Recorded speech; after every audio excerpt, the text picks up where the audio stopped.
واتق دعوت المظلوم فإنه ليس بينه وبين الله حجاب، کیونکہ مظلوم کی بد دعا اور اللہ کے درمیان کوئی پردہ نہیں ہوتا ہے۔ مظلوم کی آہ نکلے گی، عرش سے ٹکرائے گی، مظلوم کی دعا نکلے گی، عرش سے ٹکرائے گی۔ اسی لیے واتق دعوت المظلوم، مظلوم کی بد دعا سے بچنا، یعنی کسی پر ظلم و ستم نہ کرنا، کسی کو ظلم کا نشانہ بنانا۔ اگر اس کے دل کو آہ لگ گئی اور اس کے دل سے آہ نکل گئی تو اللہ تعالیٰ اس کو ضرور قبول کرے گا۔ اللہ کے عرش سے ایک مظلوم کی بد دعا ٹکراتی، آتیت کل واحد مسئلته ما نقصت الا کما ينقص المخيط اذا ادخل البحر۔ اگر میں سب کی مانگی ہوئی مرادیں دے دوں، سب کے مانگنے کے مطابق ہم انہیں عنایت بھی کر دیں، تو اللہ فرماتا ہے میرے خزانے میں اتنی بھی کمی نہیں آئے گی جتنی کمی سمندر میں سوئی ڈالنے کے بعد آتی ہے۔ ضرور قبول ہوتی ہیں، لا شک فیہن، ان دعاؤں کے قبول ہونے میں ذرہ برابر بھی شک نہیں۔ والفرد الصمد الذي لم يلد ولم يولد ولم يكن له كفوا احد، والصلاة والسلام على سید الانبیاء والمرسلین وعلى آلہ واصحابہ اجمعین، اما بعد۔ حضرات گرامی قدر، ہم سب ہفتہ واری پروگرام میں بیٹھے ہوئے ہیں، اور آپ جانتے ہیں کہ آج کی یہ مجلس دعا کے موضوع پر تیسری مجلس ہے۔ پچھلی 2 مجلسیں اسی دعا کے اہم موضوع پر، آج یہ تیسری مجلس بھی اس موضوع سے متعلق ہے۔ رب العالمین سے دعا گو کہ باری الہ تو ہمیں حق بات کہنے کی توفیق عنایت فرما، کہنے والے اور سننے والے کو مکمل طور پر عمل پیرا ہونے کی توفیق دے، آمین تقبل یا رب العالمین۔ آج کے درس کا عنوان ہے دعا کب اور کن کی قبول ہوتی ہے۔ دعا سے متعلق جن چیزوں کا جاننا ضروری ہے پچھلے 2 مجلسوں میں ہم نے جانا۔ تمہیدی طور پر یہ بات بھی آپ کے علم میں ہونی چاہیے کہ ہم سب اللہ سے کتنا ہی مانگ لیں، ہم مانگتے مانگتے تو بیزار ہو سکتے ہیں، پریشان ہو سکتے ہیں، لیکن اللہ دیتے دیتے بیزار نہیں ہو سکتا۔ اللہ کی ملکیت میں کوئی کمی نہیں ہے۔ آخر اللہ کے خزانے کتنے ہیں؟ ایک حدیث قدسی میں پیارے نبی صلی اللہ علیہ وسلم نے ارشاد فرمایا کہ اللہ تعالیٰ فرماتا ہے یا ابن آدم، اے آدم کے بیٹو، ان اولکم و آخرکم و انسکم و جنکم،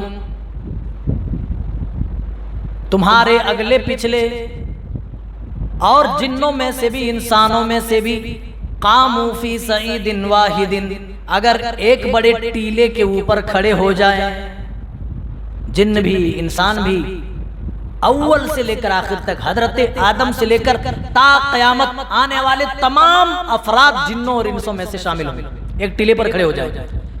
پیارے نبی فرماتے ہیں کہ اللہ تعالیٰ فرماتا ہے سب جمع ہو کر کے اللہ سے اپنی اپنی حاجت طلب کریں، سب اللہ سے مانگے، اللہ میری یہ حاجت پوری کر دے، میری وہ حاجت پوری کر دے، اے اللہ میری یہ دعا سن لے، میری وہ دعا سن لے، مجھے یہ چاہیے، مجھے وہ چاہیے۔ اللہ فرما رہا ہے اے میرے بندو، میرے خزانے تو اتنے ہیں، فآتیت کل واحد مسئلته ما نقصت الا کما ينقص المخيط اذا ادخل البحر۔ اگر میں سب کی مانگی ہوئی مرادیں دے دوں، سب کے مانگنے کے مطابق ہم انہیں عنایت بھی کر دیں، تو اللہ فرماتا ہے میرے خزانے میں اتنی بھی کمی نہیں آئے گی جتنی کمی سمندر میں سوئی ڈالنے کے بعد آتی ہے۔ اللہ اکبر کبیرہ۔ سمندر میں بھلا سوئی ڈالے، سوئی کے اوپر کتنا پانی آ سکتا ہے؟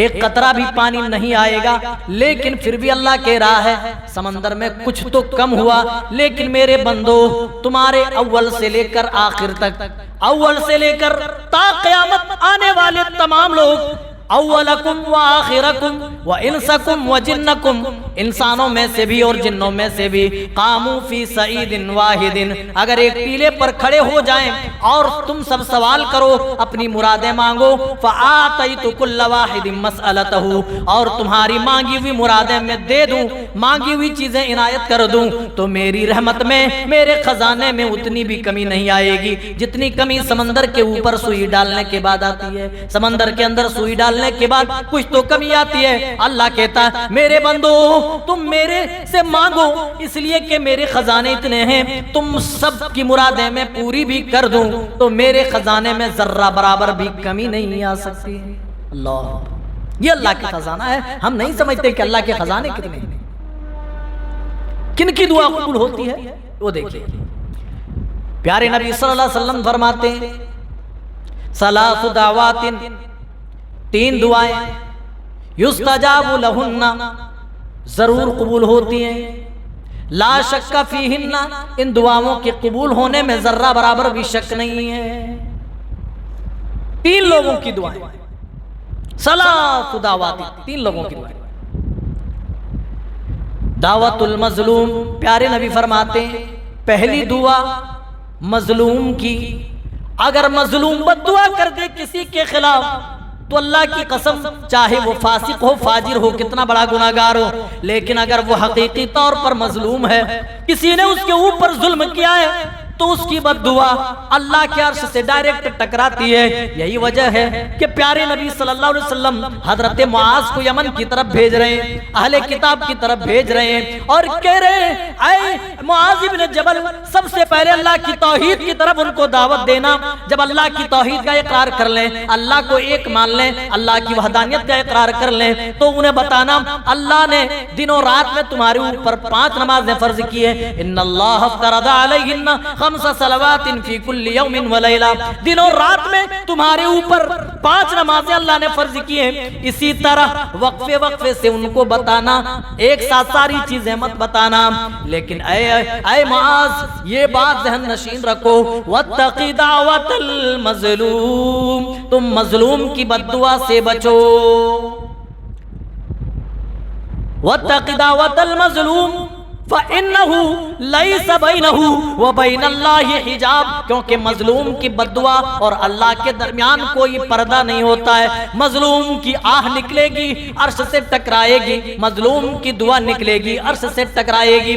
اسی لیے وَاتَّقِ دَعْوَةَ الْمَظْلُومِ، مظلوم کی بد دعا سے بچنا، یعنی کسی پر ظلم و ستم نہ کرنا، کسی کو ظلم کا نشانہ بنانا۔ اگر اس کے دل کو آہ لگ گئی اور اس کے دل سے آہ نکل گئی تو اللہ تعالیٰ اس کو ضرور قبول کرے گا۔ اللہ کے عرش سے ایک مظلوم کی بد دعا ٹکراتی ہے۔ تو میرے بھائیوں، اپنی طاقت کے بلبوتے پر، اپنی دولت کے بلبوتے پر، اپنی خاندانی اور کسی اور جاہ اور جلال کی وجہ سے کسی پر ظلم کرنے سے بچو، کیونکہ اگر مظلوم کی بد دعا زبان سے نکل گئی تو یاد رکھیے اس کی بد دعا ضرور قبول ہوتی ہے۔ تو پہلا کون ہے؟ مظلوم، جس کی دعا قبول ہوتی ہے۔ ودعوت المسافر، اور دوسرا شخص مسافر، ایک آدمی سفر پر ہے۔ ہم کیوں کہتے ہیں کوئی سفر پر جانے لگے تو ہم کہتے ہیں بھائی سفر پہ جا رہے دعا کرنا، کیونکہ ایک مسافر کی دعا پیارے نبی فرماتے ہیں جب تک وہ سفر کی حالت میں ہوتا ہے اس کی دعا اللہ تعالیٰ قبول کرتا ہے۔ میرے ساتھیوں، تم کہیں پر جاتے ہو، سفر کی حالت میں رہتے ہو، ٹرین میں ہو یا پلین میں ہو، کار میں ہو یا اپنی موٹر سائیکل میں ہو، ضرور دعا کرو، کیونکہ پیارے نبی فرماتے ہیں ثلاث دعوات، 3 دعائیں ایسی ہیں جو قبول ہوتی ہیں، یستجاب لہن، ہر حال میں اللہ کی جناب میں مقبول ہوتی ہیں۔ ان میں مسافر کی دعا بھی ہے۔ ایک مسافر سفر کی حالت میں سفر کرتے ہوئے اللہ سے مانگتا ہے، اپنی حاجتیں طلب کرتا ہے، پیارے نبی فرماتے ہیں کہ اس کی دعا اللہ تعالیٰ ضرور قبول فرماتا ہے۔ مسافر کی دعا اللہ قبول کرتا ہے۔ آگے بڑھیے۔ تیسرے شخص کا ذکر فرمایا، دعوت الوالد لولدہ، ایک باپ اپنے بیٹے کے حق میں دعا کرے، والدین اپنی اولاد کے لیے دعا کریں تو اللہ کی قسم والدین کی دعا بھی اولاد کے حق میں بہت زیادہ قبول ہوتی ہے۔ اسی لیے کبھی بھی اپنی اولاد کے حق میں بد دعا مت کرو۔ اگر آپ کی بد دعا لگ گئی تو آپ کی اولاد کی تو زندگی رہتے ہوئے ہی جیون نرک بن جائے گی۔ اسی لیے میرے بھائیوں قاری عبد الرحمن السدیس حرم امام حرم، ان کی ماں نے، بچپن میں تو بچہ شرارتی ہوتا ہے، ان کی ماں کچھ پکا رہی تھی، تو ماں بھی کیسی ہے، آج کی ماؤں کو بچے زیادہ پریشان کرے تو پتہ نہیں کون کون سی گالیاں دیں، مارے پیٹے، لیکن امام حرم عبد الرحمن السدیس کی والدہ نے کہا چل ہٹ، اللہ جا تجھے کعبے کا امام بنائے۔ کیا کہا؟ چل ہٹ جا، اللہ تجھے کعبے کا امام بنائے۔ انہوں نے اپنی رودات سناتے ہوئے انہوں نے یہ بات کہی کہ یہ میری ماں کی دعا کا ثمرہ ہے کہ آج میں کعبے کا سب سے بڑا امام ہوں۔ تو والدین کی دعا اولاد کے حق میں قبول ہوتی ہے، خاص کر کے والد کی دعا بھی۔ اپنے اس حدیث میں بتایا گیا دعوت الوالد لولدہ، اپنے بیٹے کے حق میں، اسی لیے باپ کو چاہیے اپنے بیٹے کے لیے دعا کرے۔ انبیاء کرام اپنے اولاد کے لیے دعا کرتے تھے کیونکہ جانتے تھے باپ کی دعا بیٹے کے حق میں قبول ہوتی ہے، اور اسی طرح اس کے برعکس بھی دعا قبول ہوتی ہے۔ اگر اولاد نیک ہوں، نیک اولاد والدین کے لیے دعا کریں تو بھی اللہ قبول فرماتے ہیں۔ پیارے نبی فرماتے ہیں اذا مات الانسان، جب انسان مر جاتا دنیا سے چلا جاتا ہے، انقطع عنہ عملہ، تو اس سے اس کا عمل منقطع ہو جاتا ہے، اعمال کا سلسلہ کٹ جاتا ہے۔ اب نہ اس کے کھاتے میں اچھائیاں لکھی جا رہی ہے اور نہ برائیاں لکھی جا رہی ہے، اب عمل کا کھاتا بند ہو گیا، کھلا تھا بند ہو گیا، اب وہ چاہ کر بھی نیکی نہیں کر سکتا۔ اللہ اکبر۔ اللہ تعالیٰ ہم سب کو اپنا کھاتا نیکیوں سے دنیا میں بھرنے کی توفیق دے دے۔ جب کھاتا بند ہو جائے گا یاد رکھیے ہم اپنی طرف سے کھاتے میں نیکیاں ایڈ کرنا چاہیں گے لیکن نہیں کر پائیں گے۔ آج مردے کو نیکی پہنچانے کے لیے کون کون سے اعمال کیے جا رہے ہیں، قرآن خوانی کیے جا رہے ہیں اور ایسے ایسے اعمال کیے جا رہے ہیں جن اعمال کا کتاب و سنت میں کوئی بھی ثبوت موجود نہیں۔ پیارے نبی نے فرمایا جب انسان دنیا سے چلا جاتا ہے سوائے 3 راستوں کے کوئی ایسا راستہ نہیں جس کے ذریعے سے مردے کو ثواب پہنچایا جا سکتا ہے۔ پہلا راستہ صدقۃ جاریہ، صدقہ جاریہ، دنیا میں کوئی نیک عمل کر کے چلا گیا، مسجد بن رہی تھی، مسجد میں انہوں نے حصہ ڈال دیا یا بنا دیا، تو اللہ کی قسم جب تک دنیا میں رہے گا تب تک تو اجر ملے گا، دنیا میں نہیں بھی ہوگا تب بھی اس کے کھاتے میں اس کی وجہ سے اچھائیاں پہنچائی جائے گی، نیک اعمال پہنچائے جائیں گے، اس کا اجر اس کا ثواب اس کو پہنچایا جائے گا۔ جن لوگوں کے تعاون اور کوششوں سے یہ مسجد بنی ہے، نماز ہم اور آپ ادا کرتے ہیں، ہمیں نماز پڑھنے کا اجر و ثواب تو ملتا ہی ملتا ہے، لیکن اتنا ہی اجر و ثواب ان لوگوں کو بھی ملتا ہے جن لوگوں نے اس کار خیر میں حصہ لیا، جنہوں نے اپنا خون پسینہ لگایا، جنہوں نے اپنا مال دیا۔ یاد رکھو یہی صدقہ جاریہ ہے، قیامت کے دن تک اس کے کھاتے میں نیکیاں پہنچتی رہیں گی۔ انسان دنیا میں نہیں رہے گا لیکن پھر بھی نیکیاں ٹرانسفر ہوتی رہے گی کھاتے میں۔ اللہ اکبر، یہ کوئی چھوٹی بات ہے؟ صدقۃ جاریہ او علم ينتفع به، علم نافع۔ اسی لیے کہتا ہوں میرے بھائی سوشل میڈیا میں کوئی بھی چیز آپ بغیر تحقیق کے مت شیئر کرو۔ کوئی بھی چیز آتی ہے ہم بغیر تحقیق کے شیئر کر دیتے ہیں، بغیر جانچ پڑتال کے ہم شیئر کر دیتے ہیں۔ یاد رکھیے یہی چیز ہے جو ہمارے لیے وبال جان بھی بن سکتی ہے۔ لیکن کہا گیا وہ علم جو نفع بخش ہو۔ آپ نے کسی کو نماز سکھا دی، بیچارے کو نماز کی دعا نہیں آتی تھی، آپ نے یاد کرا دی، جب بھی وہ نماز پڑھے گا، نماز میں جب بھی وہ دعا مانگے گا، جب بھی وہ دعا پڑھے گا اس کو تو دعا کا ثواب ملے گا، آپ کو بھی اتنا ہی ثواب ملے گا جتنا پڑھنے والے کو ملے گا، اور پڑھنے والے کے اجر و ثواب میں کوئی کمی نہیں ہوگی۔ اب دیکھیں امام بخاری صحیح بخاری ترتیب دی، جتنا پڑھنے والے کو ثواب ملتا، ہم اور آپ پوری دنیا صحیح بخاری پڑھتی ہے، دنیا میں جتنے ادارے ہیں تمام اداروں میں باقاعدہ صحیح بخاری کا درس ہوتا ہے۔ جتنا امام بخاری رحمہ اللہ نے کتاب تحریر کرنے میں وقت لگایا، جس قدر امام بخاری نے محنت کی اسی مطابق امام بخاری کو اس کا اجر مل رہا ہے۔ آج تک جتنے لوگوں نے صحیح بخاری پڑھا ان کو پڑھنے کا ثواب ملے گا، لیکن اتنا ہی ثواب امام بخاری کو جائے گا۔ یہی علم نافع ہے میرے بھائی۔ آپ نے کوئی اچھی چیز آپ نے سوشل میڈیا پہ چھوڑا، کوئی اچھی چیز ہماری تقریر اپلوڈ ہو رہی ہے تو جتنے لوگ سنیں گے اس سے استفادہ کریں گے، سننے والے کو اس سے فائدہ ملے گا اور اس کا اجر ہمیں بھی ملے گا، کیونکہ ہمارے ذریعے سے اس کو فائدہ پہنچا ہے۔ تو ہم اچھی چیز چھوڑ کر کے جائیں گے تو اس سے ہمارے کھاتے میں اچھائیاں جمع ہوں گی، اگر بری چیز چھوڑ کر کے جائیں گے، کسی کو برائی سکھا کر کے جائیں گے، برائی کا راستہ دکھا کر کے جائیں گے تو ہمارے کھاتے میں برائیاں اور یاد رکھیے گناہ ہمارے کھاتے میں جمع ہوگا۔ اسی لیے اچھائیاں چھوڑ کر کے جاؤ، کسی کو اچھا علم بتا کر کے جاؤ، علم نافع کما کر کے جاؤ۔ او علم ينتفع به، وہ علم جو نفع بخش ہو۔ اور تیسرا راستہ بتایا گیا جہاں سے مردے کو اجر و ثواب ملتا ہے، او ولد صالح يدعو له، وہ اولاد جو نیک ہو، صالح ہو، وہ اگر اپنی اولاد اپنے والد کے حق میں، اپنی ماں کے حق میں اگر دعا کرے تو اللہ تعالیٰ اس کی دعا قبول کرے گا، اللہ تعالیٰ اس کی دعا کا اثر اس بندے تک پہنچائے گا جو دنیا میں اب نہیں ہے۔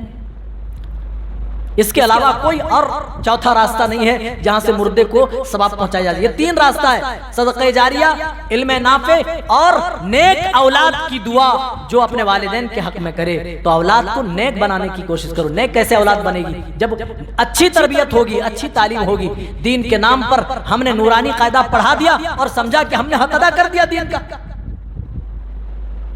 ابھی زیادہ عرصہ نہیں گزرا ہے، 1-2 سال کی پہلے کی بات ہے، KBC کے ہاٹ چیئر پر ایک مسلم لڑکا بیٹھا، MA BA اور PhD کیا ہوا لڑکا بیٹھا، اور بہت سارے سوالات پوچھے گئے، سب کے جوابات دیے۔ جب اس سے پوچھا گیا، پوچھنے والے نے پوچھا کہ ان چاروں میں سے بتاؤ کون نبی نہیں ہے؟ 3 نبیوں کا نام لیا اور چوتھے نام پر حضرت جبرائیل کو ایڈ کر دیا اور کہا کہ بتاؤ ان میں کون نبی نہیں ہے؟ تو آسانی کے ساتھ مکتب میں ہم یہاں مغرب بعد جو بچے پڑھتے وہ بھی بتا دیں گے کہ حضرت جبرائیل نبی نہیں ہے، کیونکہ وہ فرشتے ہیں، فرشتوں کے سردار ہیں، بتا دیں گے۔ لیکن ایک مسلم لڑکا، داڑھی ہے، ٹوپی ہے اور بڑی بڑی ڈگریاں ہیں اس کے پاس، لیکن اتنا سادہ سوال نہیں بتا پایا۔ یاد رکھو میرے بھائیوں، یہ ڈگریاں مرنے کے بعد کام نہیں آئیں گی، مرنے کے بعد کی جو زندگی ہے وہاں کام نہیں آئے گی۔ جب مر ربک ما دینک، جب فرشتے اٹھا کر مرنے کے بعد 40 قدم جانے کے بعد جب پوچھیں گے تو یہ ڈگریاں کام نہیں آئیں گی۔ ہم یہ نہیں کہتے کہ انہیں دنیاوی تعلیم مت دو، خوب پڑھاؤ، ڈاکٹر بنائیں، انجینئر بنائیں، بڑے بڑے آفیسر بنائیں، لیکن کم از کم دینی تعلیم تو اتنی دیں کہ وہ اپنے دین کو سمجھ سکیں۔ آج مرتدین کی تعداد بڑھ رہی ہے دن بدن، لوگ دین اسلام کو چھوڑ رہے ہیں کیونکہ انہیں اسلام کا مہتو نہیں معلوم، ایمان کی قدر و قیمت نہیں معلوم ہے، کیونکہ ہم نے ان کو دین پڑھایا ہی نہیں ہے، دین بتایا ہی نہیں ہے، دین سکھلایا ہی نہیں ہے، ہم نے اسلام کی عظمت، اللہ کی محبت، رسول کی محبت اپنے بچوں کے دل میں بٹھایا ہی نہیں ہے۔ یہی وجہ ہے کہ بچے دن بدن مرتد ہوتے جا رہے ہیں، اور آنے والا دور بڑا پرخطر ہے۔ یاد رکھو، اتنا پرخطر، ایمان لے کر چلنا اتنا دشوار اور مشکل ہوگا جتنا مشکل اور دشوار ہاتھ میں انگارہ لے کر چلنا ہوتا ہے۔ اسی لیے بچوں کو جہاں آپ بڑی بڑی ڈگریاں دلا رہے ہیں، جہاں آپ بڑے بڑے کالج اور بڑی بڑی یونیورسٹیوں میں آپ پڑھا رہے ہیں، پڑھاؤ، شوق سے پڑھاؤ، لیکن انہیں دینی تعلیم سے ضرور روشناس کرنا، ضرور دینی تعلیم سے منور کر دینا، تاکہ دنیا کے ساتھ اپنے دین کی حفاظت وہ کر سکے، اپنے ایمان کی حفاظت کر سکے۔ تو میرے ساتھیوں، اگر آپ اپنی اولاد کو دینی تعلیم دیں گے، دینی تعلیم سے روشناس کرائیں گے، آپ کی اولاد نیک ہوگی، اور آپ جب چلے جائیں گے دنیا میں، یاد رکھیے دنیا میں کوئی کسی کو یاد نہیں کرتا ہے۔ چند دن تک تو ہمیں لوگ یاد کریں گے، واہ صاحب کیا اچھے مولانا تھے، کیا اچھی تقریر کرتے تھے، لیکن اللہ کی قسم چند سالوں کے بعد لوگ تو ہمارا نام بھی بھول جائیں گے۔ یہی دنیا کی حقیقت ہے۔ او لوگوں، یہاں باپ کا انتقال ہوتا ہے، 2 دن بعد بچے لڑتے ہیں، وراثت میں کس کو کتنا حصہ ملے گا، یہ گھر تیرا نہیں، ابو نے میرے نام پہ کر کے رکھا ہے، یہ گھر خصوصی طور پر ابو نے میرے نام پہ کر دیا ہے، یہ آنگن تیرا نہیں، یہ آنگن میرا ہے، یہ پورب کی طرف جو دروازہ کھلتا ہے وہ گھر میرا ہے، یہ کمرہ تیرا نہیں، یہ کمرہ میرا ہے۔ صرف 3 دن کے بعد تمہارے مرنے کے تمہاری اولادیں لڑتی نظر آئیں گی، اس لیے کہ ان کو صرف تم نے دنیا بڑھائی، دنیا کی لالچ سکھائی، دنیا کی تعلیم دی، دین نہیں بتایا۔ وہ تمہارے لیے دعا نہیں کریں گے بلکہ تمہارے چھوڑے ہوئے مال پر وہ آپس میں لڑیں گے۔ اسی لیے دین سکھاؤ تاکہ تمہارے لیے وہ دعا کریں، اللہ میرے باپ نے اللہ ہمارے لیے بڑی محنت کی، بڑی قربانیاں دی ہمارے لالن پالن کے لیے، اللہ بڑی محنتیں کی، بڑے جتن کیے۔ وہ دور اللہ سہولتوں کا دور نہیں تھا، وہ دور بڑا پرخطر دور تھا۔ ایسے ماحول میں ہمارے لیے میرے والد نے روزیاں کمائی ہے، اللہ میرے لیے جس قدر محنت کی ہے، جس قدر جتن کی ہے، اللہ میرے والد کو تو عفو درگزر کر دے، تو معاف کر دے۔ اولاد دعا کرے، اس طرح اولاد کو نیک بناؤ کہ تمہاری قبر میں جانے کے بعد تمہاری اولاد تمہارے لیے دست دراز اللہ کے سامنے سوال کرے، اللہ میرے باپ کو بخش دے، اللہ میری ماں کو معاف کر دے، اللہ تو ان پر رحم و کرم کا معاملہ فرما، ویسے جیسے اللہ انہوں نے بچپن میں ہمیں پالا و پوسا ہے۔ وہ دعا کرے رب ارحمہما کما ربیانی صغیرا، اللہ ہمارے ماں باپ پر رحم و کرم کا معاملہ کر اسی طرح جس طرح بچپن میں ہمیں ہمارے ماں باپ نے پالا ہے۔ کم قربانی ہوتی ہے ماں باپ کی اولاد کے تئیں، اللہ اکبر۔ یہ بیمار ہو جائیں تو راتوں رات والدین جاگتے ہیں،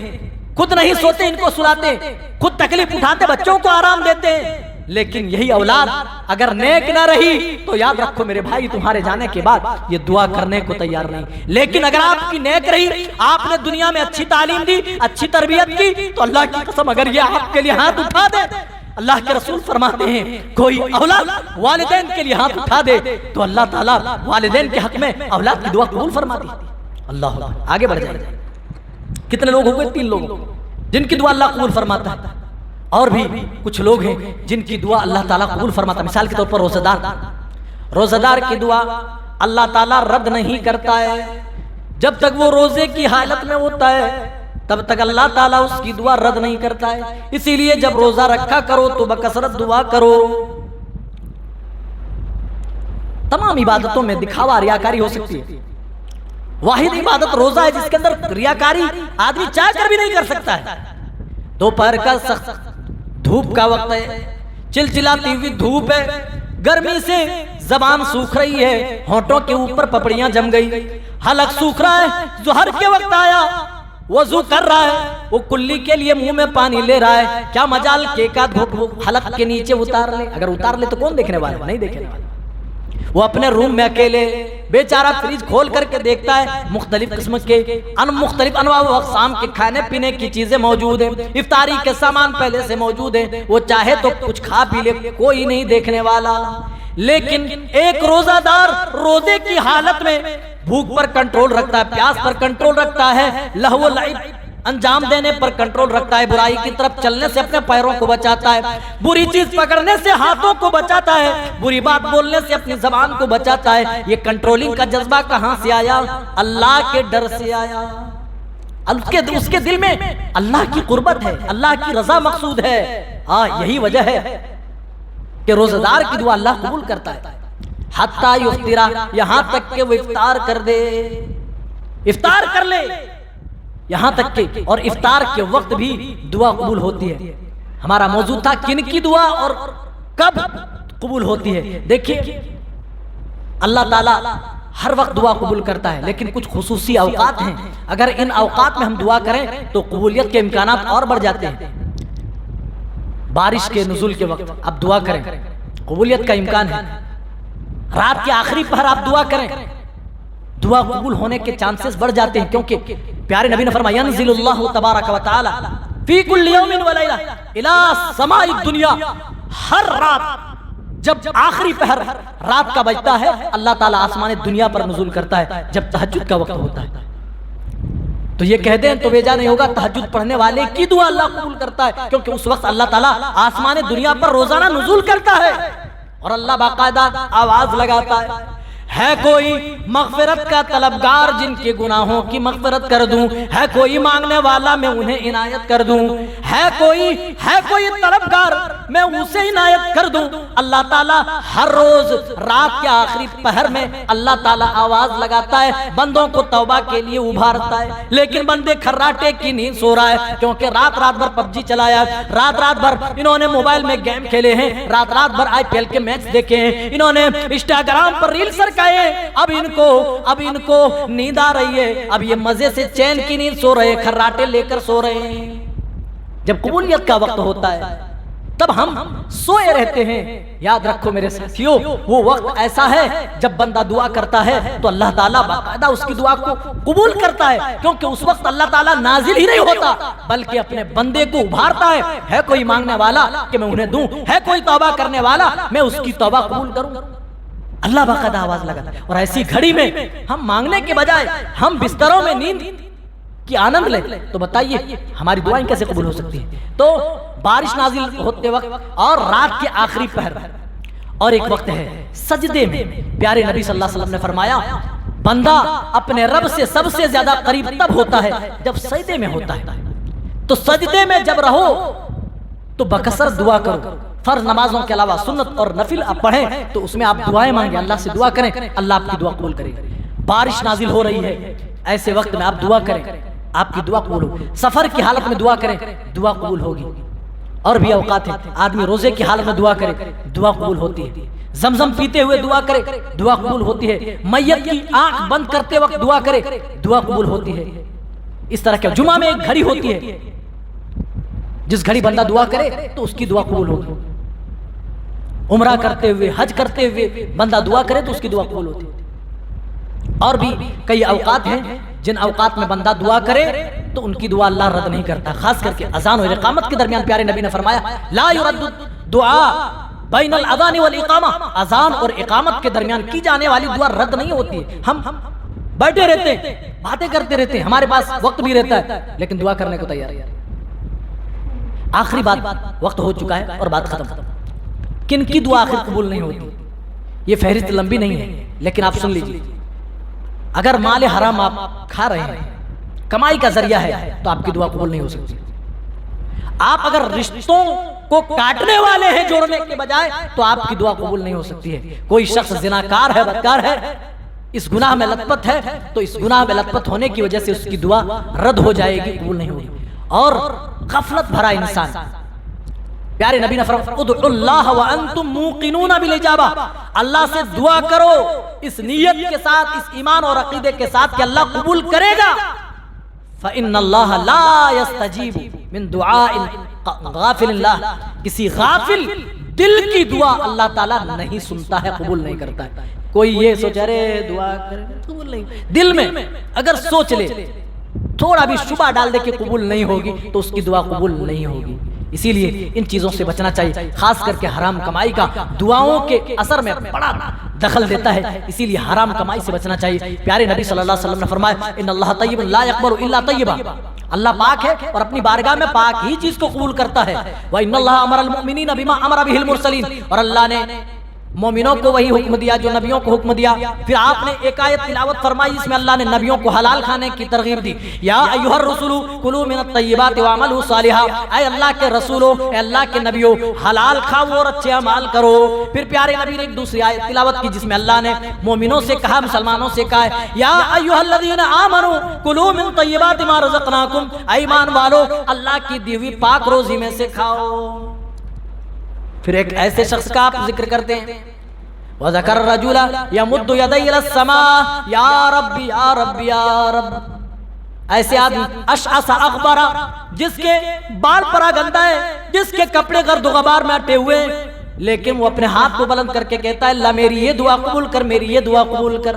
جب کہ آواز رب کی طرف سے آتی ہے بندے تو کہتا ہے میری یہ دعا قبول کر لے، میری یہ دعا قبول کر لے. وَمَطْعَمُهُ حرام، بندہ تیرا کھانا حرام کا. وَمَشْرَبُهُ حرام، تیرا پینا حرام کا.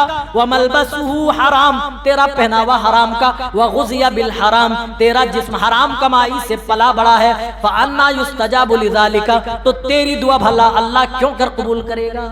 تو حرام کمائی سے بچو، زناکاری سے بچو اور اپنے دل میں غفلت لانے سے بچو. بالکل یقین اور ایمان کے ساتھ دعا قبول کرو اور رشتہ داری کاٹنے والا مت بنو. اگر یہ خامی آپ کے اندر نہیں ہے تو آپ کی دعا انشاءاللہ قبول ہوگی. اس لیے بکثرت دعا کرو، اللہ تعالیٰ سے ہر طرح کی دعا کرو. اللہ تعالیٰ ہم تمام کو صحیح سمجھتا فرما، ہم تمام کو بہت زیادہ دعا کرنے کی، اللہ تجھ سے مانگنے کی تو توفیق دے. اللہ جب تک زندہ رکھ ایمان پر، خاتمہ بھی ہو ایمان پر. آمین. والسلام علیکم ورحمۃ اللہ وبرکاتہ.